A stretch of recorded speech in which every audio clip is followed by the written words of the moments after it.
A ver, isto... Adrián, onde está vostede? Terceiro ano consecutivo, ofrenda nacional o Apóstolo Santiago, acompañado pola raíña Dona Leticia, a princesa de Asturias e máis a infanta Sofía, o monarca recaudou na Catedral Compostelana que Europa naceu da peregrinación, polo que o camiño é o primeiro proxecto europeo común.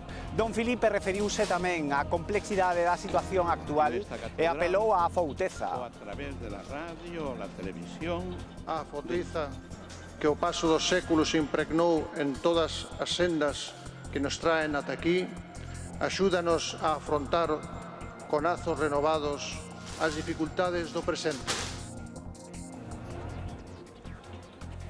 Señoras e señores, estar baixo a influencia das altas presións que xa foron entrando, se nos deixaron, como vimos ver agora, nas imaxes que lles amosamos, un ambiente tamén tranquilo.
Música